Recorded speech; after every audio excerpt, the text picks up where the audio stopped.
Bom, gente, meu nome é Sabine, eu sou professora do Departamento de Psicobiologia da Unifesp e eu queria falar hoje um pouco sobre evidências científicas de como melhor aprender conteúdo acadêmico.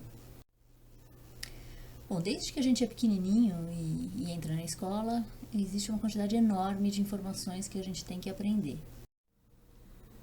Para saber a melhor forma de estudar, a gente precisa entender um pouco sobre como o cérebro organiza os conhecimentos acadêmicos que ele retém. Então a gente pode pensar, o cérebro podia guardar informações por data, por rima, por cor, por emoções, em ordem alfabética. Mas na verdade, o que a gente aprendeu ao longo de muitos e muitos anos de estudos é que a gente tende a guardar informações por assunto. Essas informações do tipo acadêmico, que a gente guarda por assunto, nas ciências cognitivas a gente chama de memória semântica. E ela foi proposta por esse pesquisador, Eldon Tuvin, nos anos 70.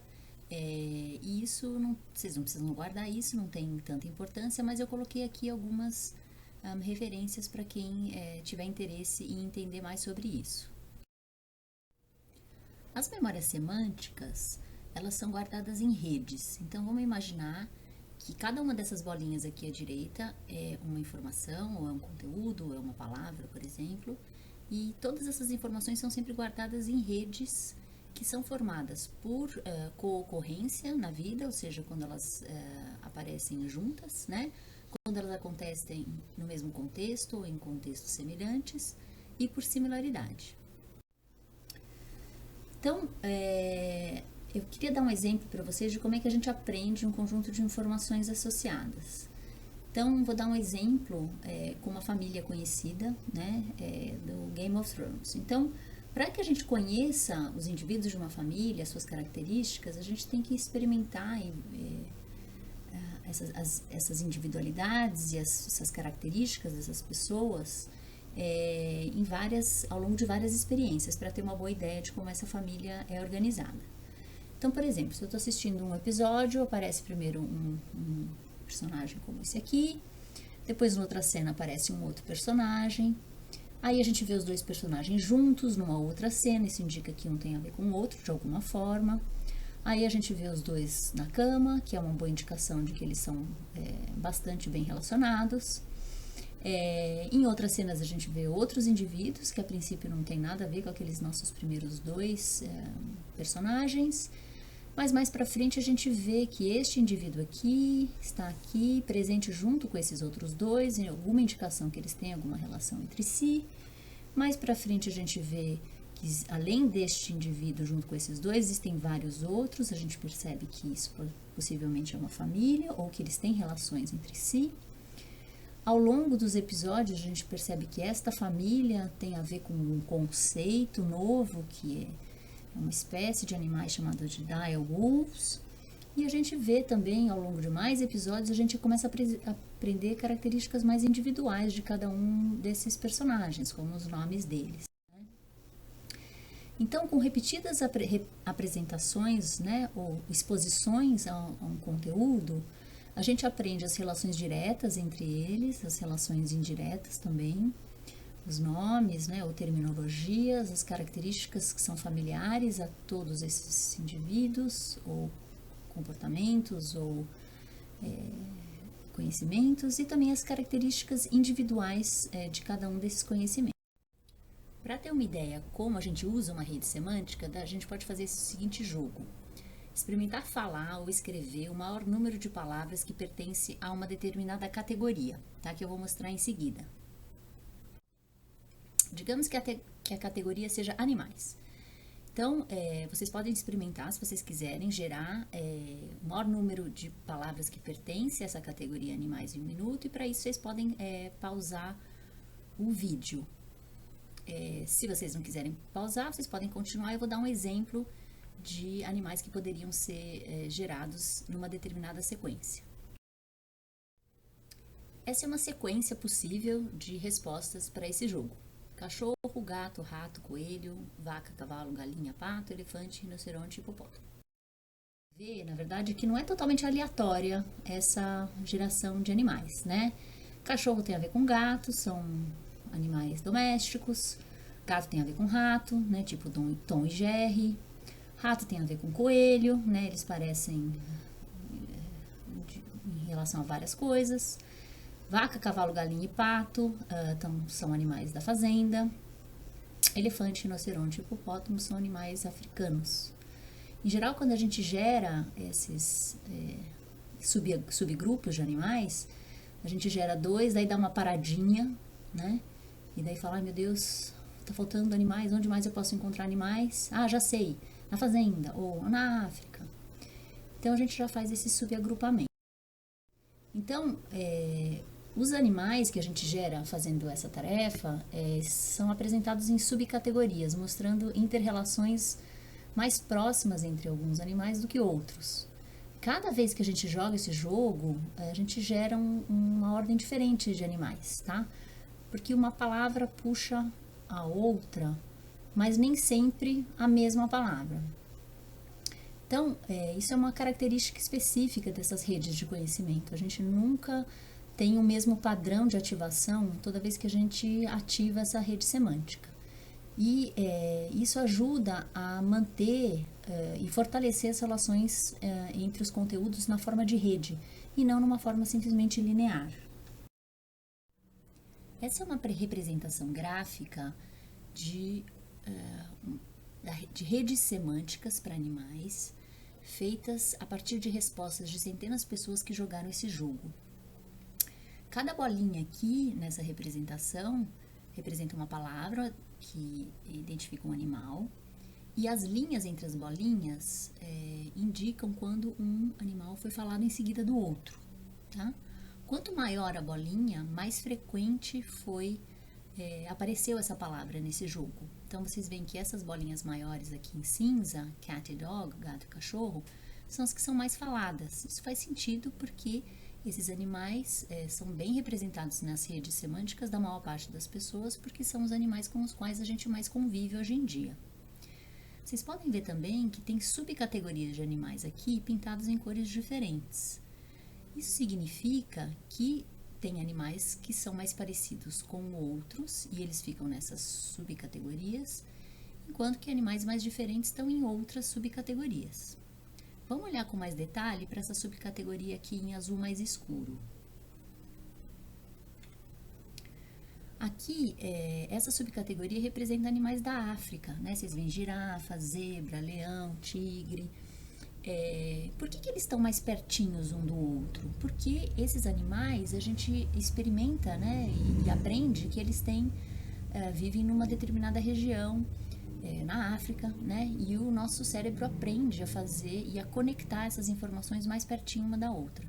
De maneira que se eu pensar em girafa, é mais provável que essa palavra puxe uma outra palavra que está mais pertinho dela. Pode ser zebra, pode ser rinoceronte. Cada vez que a gente faz isso de uma forma diferente. Quando a gente esgota as palavras que a gente consegue lembrar dessa subcategoria, a gente tem uma pausa, demora um pouquinho, né? Até que a gente pense, deixa eu pensar um animal numa outra, de uma outra forma. Aí a gente passa para uma outra subcategoria, fala um monte de palavras, daí meio esgota. Aí a gente pensa de novo onde mais tem animal e vai fazendo a tarefa dessa forma. Essa outra subcategoria aqui, ó, ela é minha predileta, ela representa animais nojentos, tipo barata, minhoca, mosquito. Então parece que as pessoas também guardam essas palavras como uma subcategoria. Então, de novo, essas redes são formadas por concorrência na vida e por similaridade. A gente chama isso de memória semântica, não tem importância, mas se vocês tiverem interesse em pesquisar mais sobre isso, é legal que vocês saibam o nome, né, desse tipo de memória. Cada informação aqui é chamada de um nodo, e as relações entre os nodos estão representadas por linhas. Quando a gente ativa um nodo, esse nodo ativa outros nodos próximos a eles, mas a cada vez que isso acontece, um nodo meio diferente é gerado. Portanto, cada vez que a gente pensa num conteúdo, e no caso aqui é uma palavra, mas pode ser um conteúdo escolar, tudo que tem a ver com aquele conteúdo é ativado também, tá?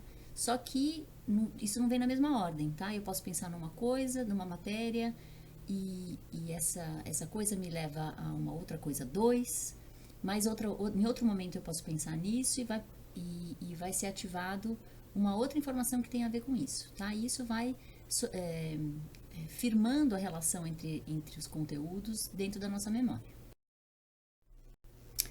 Então, lembrem disso, tá? Cada vez que a gente ativa um nodo, há uma ativação espraiada para nodos parecidos. Essa ativação é variável de vez para vez.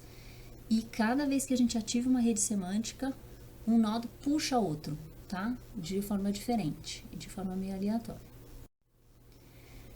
Então, agora vamos mudar um pouquinho de assunto para integrar esses conhecimentos aqui com o motivo dessa aula, né? Será que a gente estuda de maneira a formar redes semânticas? Então, essas são algumas formas comuns das pessoas estudarem. Lerem repetidamente anotações, livro e apostila, grifar. Tem pessoas que reescrevem as anotações. A gente pode também resolver problemas, questões. A gente pode se autotestar e tem uma série de outras estratégias. Esse gráfico mostra como estudantes brasileiros estudam. Ele foi recentemente, de um trabalho que foi recentemente publicado por algumas pessoas da minha equipe. Então, vocês veem aqui à esquerda uma lista de maneiras de estudar diferentes que já foram levantadas em estudos internacionais como sendo comuns entre os estudantes. E a gente pediu para que estudantes brasileiros indicassem para a gente a frequência com que eles usam cada uma. E vocês conseguem ver que as técnicas mais frequentemente utilizadas, indicadas na barrinha preta, são reler conteúdo e anotações e a matéria e sublinhar. Bom, gente, infelizmente eu tenho notícias ruins, tá? Essas duas formas mais frequentes de estudar, ler repetidamente e grifar, são altamente ineficientes em termos de promover um aprendizado duradouro. Então, realmente não é legal estudar dessa forma. E por que então que as pessoas estudam dessa forma? Bom, tudo indica que o motivo delas estudarem assim passivamente, só focando em colocar informações para dentro da cabeça, essas formas de estudar enganam a gente. Por exemplo, quanto mais a gente lê uma informação, mais a gente acha que aquela matéria é familiar. E a gente acha que se ela é familiar, então a gente está sabendo e a gente vai bem na prova. Mas na verdade isso não acontece. E eu queria dar um exemplo para vocês. Então o exemplo é o seguinte, eu quero que vocês desenhem para mim uma imagem altissimamente familiar, ou seja, que vocês já viram provavelmente milhares de vezes na vida de vocês. E o desenho que eu quero que vocês façam é o desenho do logo da empresa Apple, sem roubar, tá? Não vale olhar no telefone de vocês, se vocês tiverem um telefone desse tipo, ou laptop. E se vocês não tiverem uma caneta à mão, tentem fazer esse desenho mentalmente, com o máximo de detalhes possível.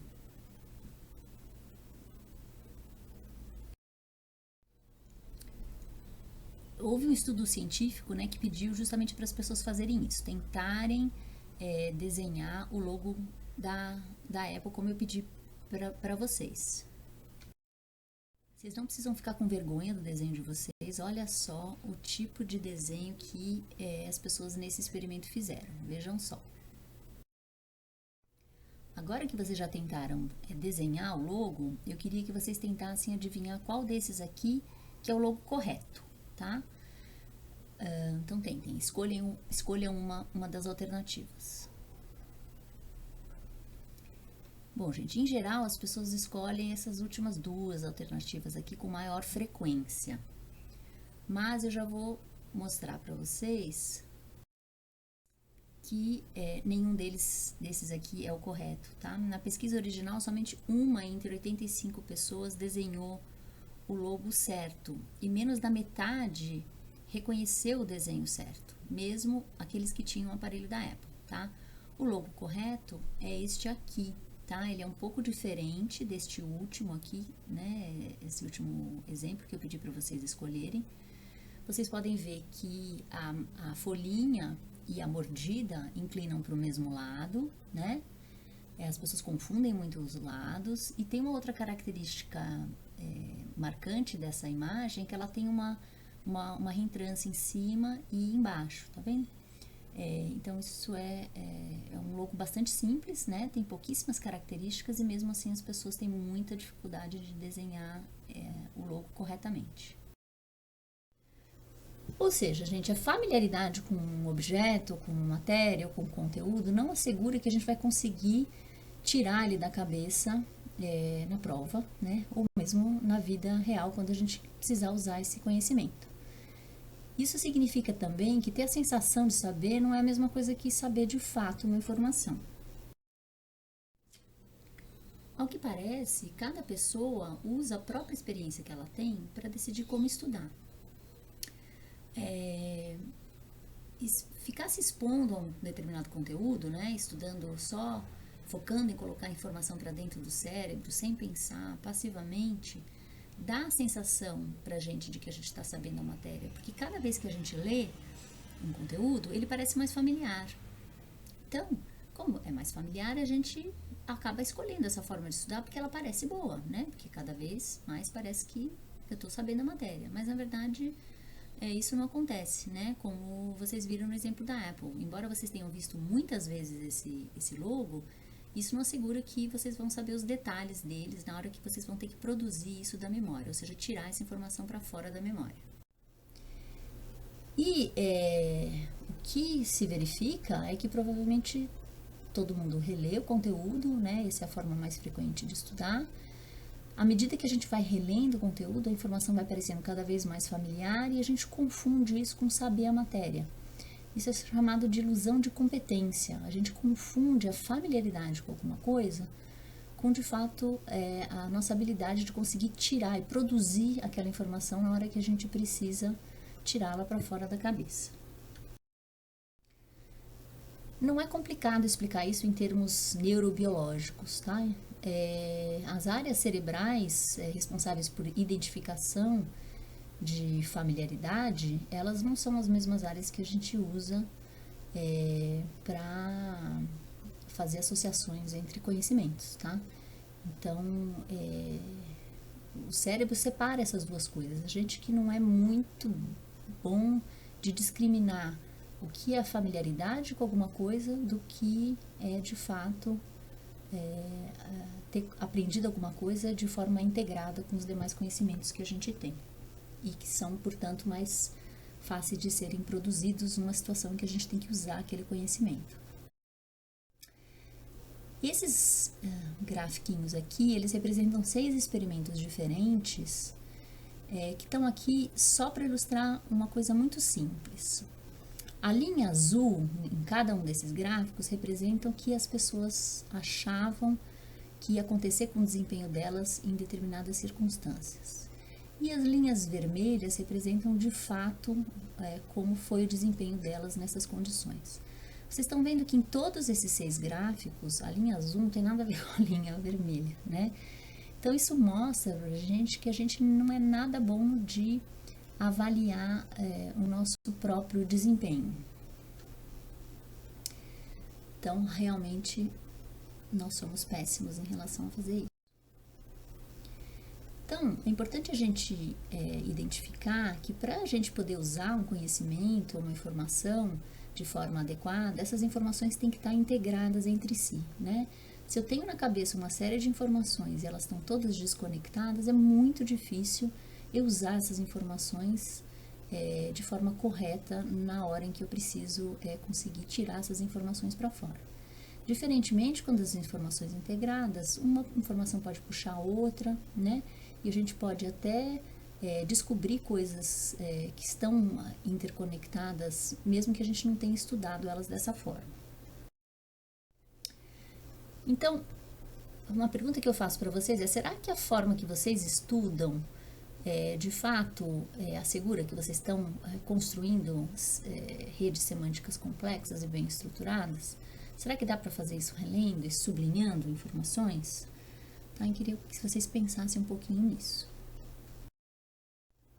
Então, o que a gente tem que fazer então para estudar de uma forma melhor? Então, para usar conhecimentos, a gente tem que ter redes semânticas bem estruturadas e a gente tem que treinar, tirar essas informações para fora da cabeça. E dá para a gente estudar dessa forma, tirando informações para a cabeça. da cabeça. E na literatura científica isso é chamado de prática de lembrar. Como é que a gente faz para estudar para fora? Para construir e estabilizar relações em redes semânticas. Para fazer isso, a gente tem que fazer coisas como fazer resumo de cabeça, tá? Ou dizer para nós mesmos, ou escrever as coisas que a gente consegue lembrar de uma determinada aula, por exemplo, sem ficar copiando, né? Olhando o tempo todo as anotações que a gente fez. A gente pode desenhar as relações entre informações ou fazer mapas conceituais. A gente pode contar essas informações para uma outra pessoa que não entende do assunto.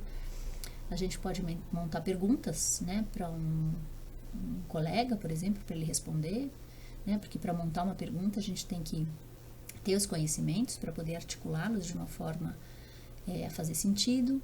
A gente pode associar informações que a gente está estudando com experiências pessoais ou com coisas que acontecem na vida real. Basicamente, a gente tem que pensar sobre o que a gente está estudando. Então, prática de lembrar não é uma coisa complicada, né? A gente tem que imaginar coisas, explorar como as coisas se relacionam, integrar as informações, pensar a respeito para que a gente possa conseguir entender o que a gente está estudando. Isso tudo permite que as informações de um determinado conteúdo se integrem, né, e fiquem todas relacionadas entre si. Existem milhares de estudos científicos, tá, sobre as vantagens da prática de lembrar, e esses estudos têm sido publicados desde o final do século XIX. Então, é uma pena que esse tipo de conhecimento não tenha sido ainda integrado dentro das práticas educacionais. Bom, então eu vou mostrar para vocês como que a gente poderia usar a prática de lembrar em relação a usar métodos tradicionais de estudo para formar uma rede semântica de uma família desconhecida, tá? Então, assim, como todo conhecimento, a gente sempre tem algum conhecimento sobre o assunto que a gente vai estudar, né? Então, a gente já sabe, por exemplo, nesse caso, o que é uma família, como as pessoas se organizam nas famílias. A gente sabe, a gente tem um vocabulário específico para famílias, né? Pai, mãe, tio. E para aprender as relações de uma família nova, a gente precisa usar esses conhecimentos anteriores, que a gente tem já sobre família, e formar novas relações entre pessoas que a gente a princípio não conhece, né? Isso será tanto melhor quanto mais integrados esses conhecimentos ou as relações entre esses indivíduos dessa nova família que a gente vai estudar estiverem, tá? Isso, como eu falei para vocês, é igual ou simboliza o que a gente faz para adquirir todo tipo de conhecimento. Eu vou dar um exemplo, novamente, né, de uma família do Game of Thrones.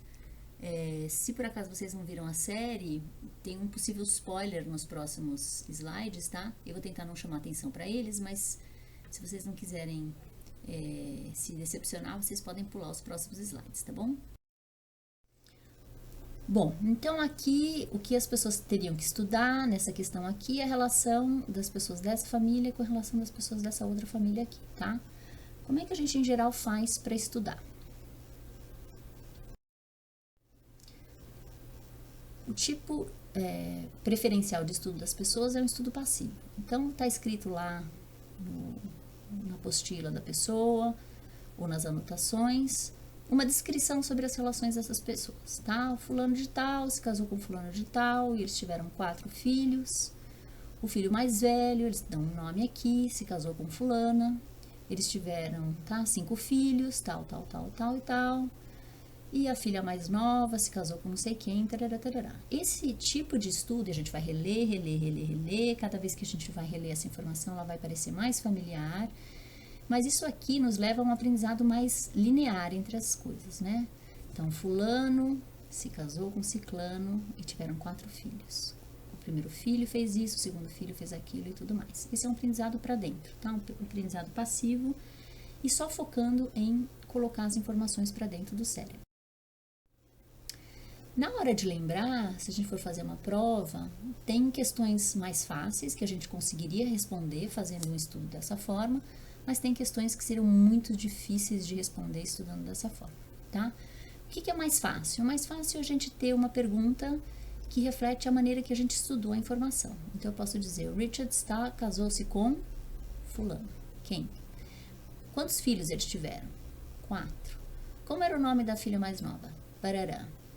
Esse tipo de pergunta é um tipo de pergunta que a gente facilmente conseguiria responder baseada na forma de estudo linear e passivo. Entretanto, perguntas como essas aqui embaixo seriam muito mais difíceis de responder, tá? Porque elas refletem relações que a gente não estudou. Por exemplo, quem eram os tios do fulano de tal? Quem eram os sogros de fulano de tal? Quantos netos tiveram fulano e fulano, tá?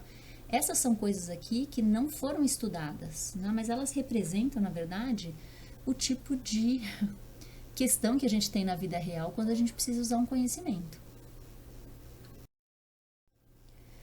Bom, então se a gente não estuda tirando a informação para fora da cabeça, fica bastante difícil distinguir um traço de memória de outro, a gente não tem como puxar uma informação a partir de uma outra informação que vem à mente, a gente não consegue responder perguntas mais complexas.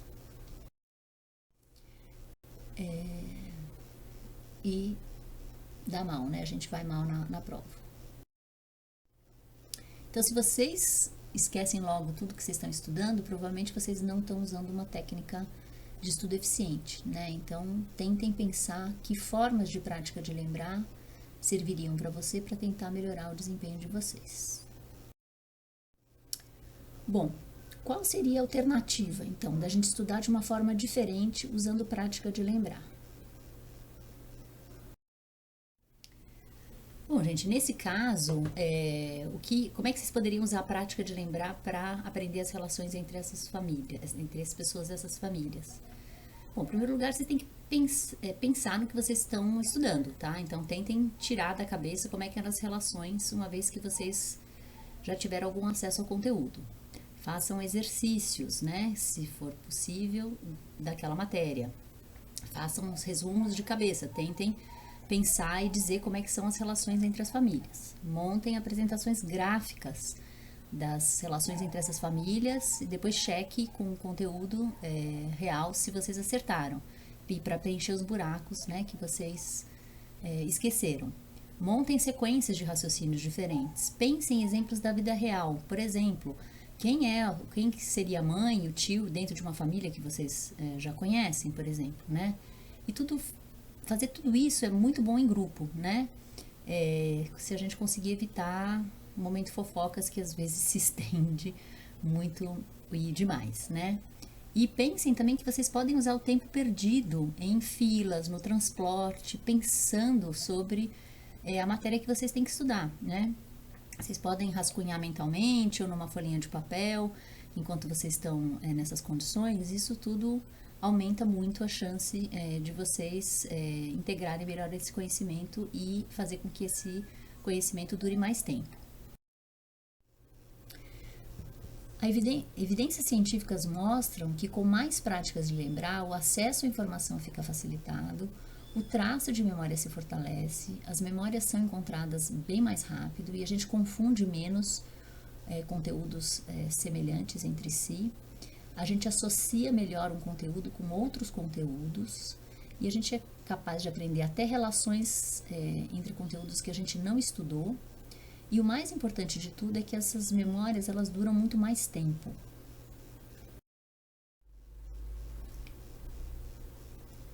Por que isso é importante, então, gente? Porque na vida real a gente não tem só que conhecer alguns conteúdos que têm relação entre si, nem com dois diferentes tipos de conteúdo que podem ter alguma intersecção.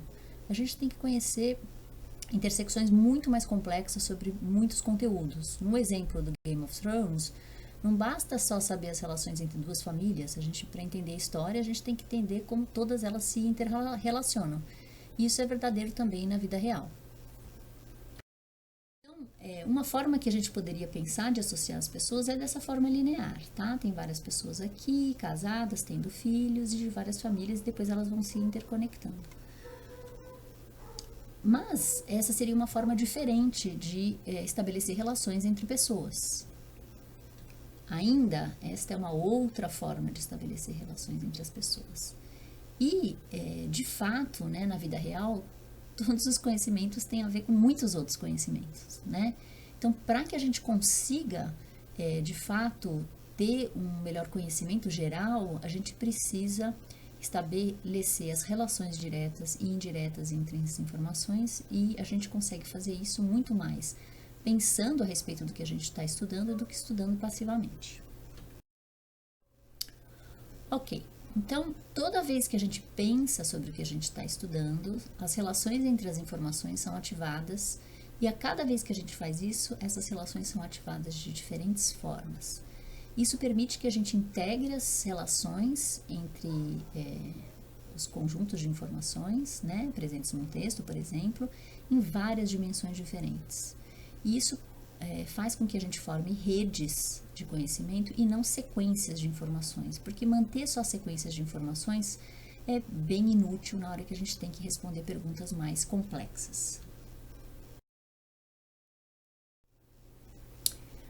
Então, o objetivo do estudo, gente, deve ser formar redes de conhecimentos, tá?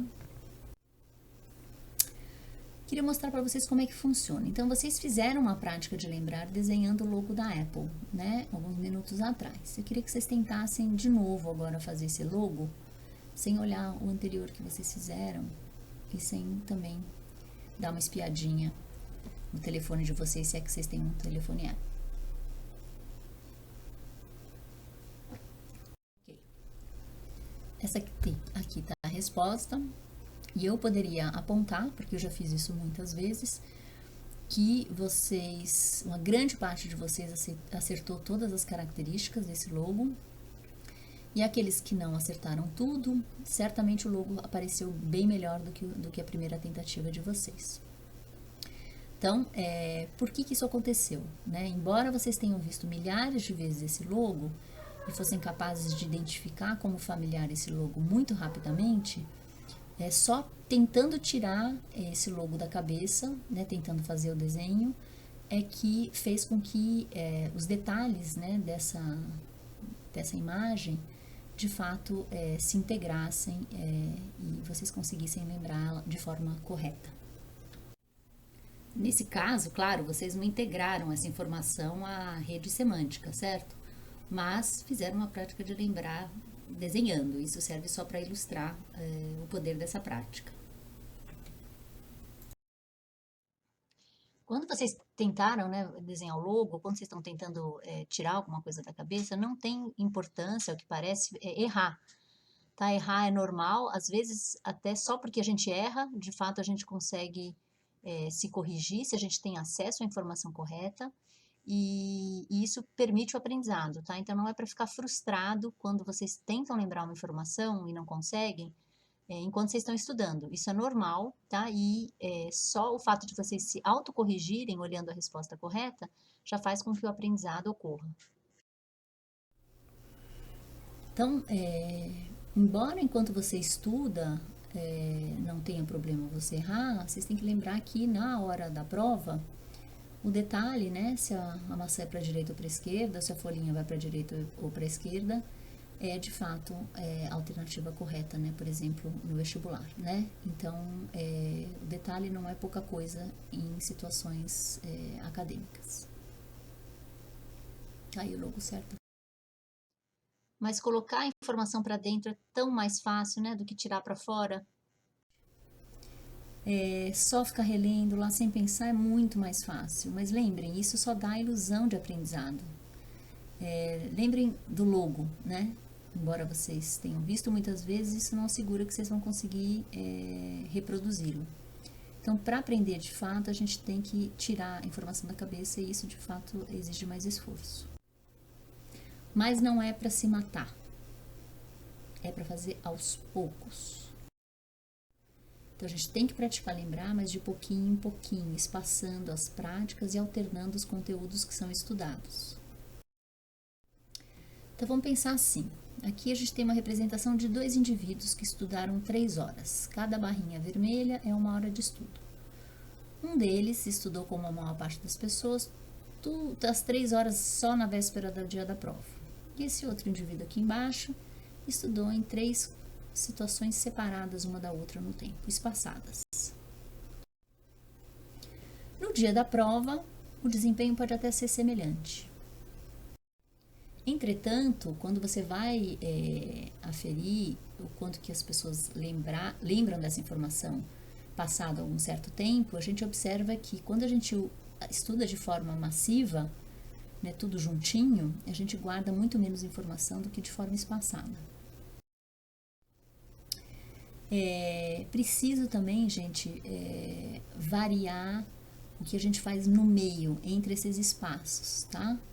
Então, entre um momento de estudo e outro, a gente tem que descansar ou a gente tem que alternar para um novo tipo de matéria, tá? É muito menos eficiente estudar 3 horas seguidas de matemática do que estudar 1 hora de matemática em 3 dias separados e usar os outros tempos nos mesmos dias para estudar outras matérias, tá? Então, é melhor fazer matemática, depois história, depois matemática, do que fazer 3 horas direto de uma determinada matéria, tá? A gente precisa fazer esse tipo de alternância de conteúdos e a gente também precisa ter pausas para descanso no meio, tá? Então, a gente precisa praticar lembrar, mas de pouquinho em pouquinho.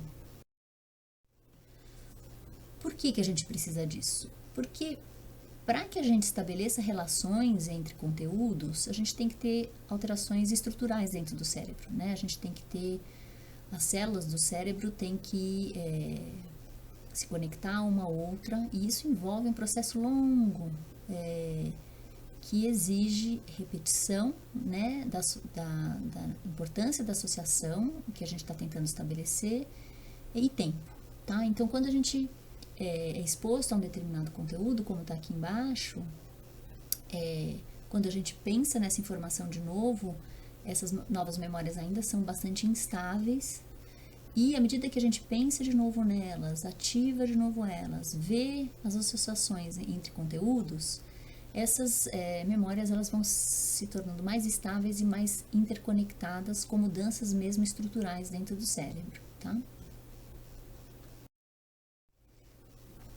Essas redes de conhecimento, né, ou esses processos de alteração estrutural, eles demoram para serem formados, eles precisam de repetição ao acesso ao conteúdo em diferentes contextos, em diferentes ordens, e acontecem enquanto a gente está acordado, enquanto a gente está descansando, enquanto a gente está dormindo também, tá? Então, não é porque eu parei de estudar que eu parei de aprender, não, o cérebro está trabalhando offline, sozinho, tá? Se vocês quiserem ver um pouquinho mais sobre isso, acessem esse link aqui.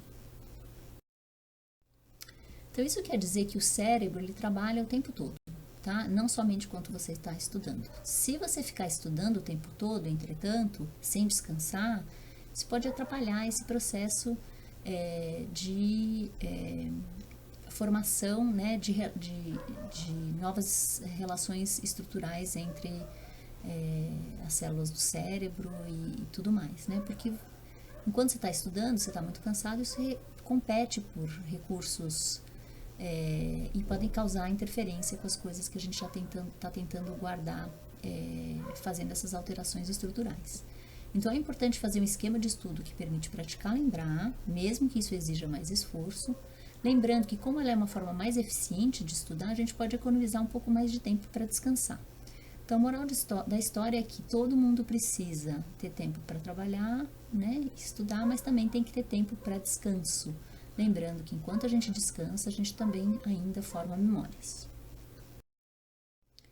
Então, muita gente tem muita culpa, né, fica estudando horas e horas mesmo quando eles estão exaustos, mas isso não é uma forma inteligente, né, de usar o nosso tempo. Para que a gente tenha um bom desempenho acadêmico, a gente precisa estudar bastante, evidentemente, mas a gente também precisa fazer exercício, a gente precisa dormir, a gente precisa descansar. Tá? Dormir bem, estar fisicamente ativo e estar alimentado adequadamente são essenciais para um bom desempenho cognitivo. Última dica, pessoas, é que é a seguinte: é muito difícil concentrar e ter uma boa resposta a horas e horas de estudo se a gente é interrompido o tempo todo. Então, é muito importante desligar distrações. E nos dias de hoje as distrações em geral são o aparelho celular. Não adianta deixar no mudo ou só no vibrador. Toda vez que acende a luzinha ou vibra, isso interrompe, né, nossa concentração e faz com que a gente tenha que estudar por muito mais horas de uma forma muito mais ineficiente. Então o ideal é desliga tudo por meia hora ou coisa do gênero. Estuda essa meia hora, passada meia hora põe lá um timer para tocar, ligue seu celular, responda suas mensagens, descanse um pouquinho e depois novamente desliguem tudo e concentrem-se nas atividades acadêmicas que vocês estão tentando realizar. Isso é muito mais eficiente em termos de assegurar um aprendizado mais duradouro e permite com que sobre mais tempo para vocês descansarem também. Então, a moral da história para que a gente tenha sucesso em adquirir conhecimentos de forma mais duradoura, a gente precisa estudar, mas não de qualquer maneira, a gente precisa estudar de uma forma mais efetiva. Para fazer isso, a gente tem que estudar tirando informações para fora da cabeça, repetidamente, de forma espaçada, preferencialmente mesmo que por curtos períodos de tempo, sem distração. Isso tudo permite com que a gente tenha um aprendizado mais duradouro. Só para terminar, para aqueles que têm o privilégio de conseguir acompanhar uma apresentação em inglês, eu sugiro fortemente que vocês deem uma entradinha nesse site, Lasting Learning, porque ele agrega apresentações dos pesquisadores mais renomados no mundo na área de avaliação, né, das maneiras mais efetivas de estudar. Por aqui eu encerro essa apresentação. Meu nome é Sabine Pompeia. Se vocês quiserem entrar em contato comigo, esse é o meu e-mail. Eu queria reforçar que eu não tenho conflito de interesses, ou seja, eu não tenho ninguém me paga, né, para fazer essas apresentações. Eu não tenho nenhum interesse econômico em fazer isso. Nem a Apple tampouco me paga para usar o exemplo do logo dela para ilustrar como fazer a prática de lembrar. Em seguida, aqui embaixo, tem os logos das agências financiadoras que dão suporte financeiro às pesquisas que eu realizo e as minhas credenciais científicas. Então, muito obrigada, até a próxima. Tchau, tchau.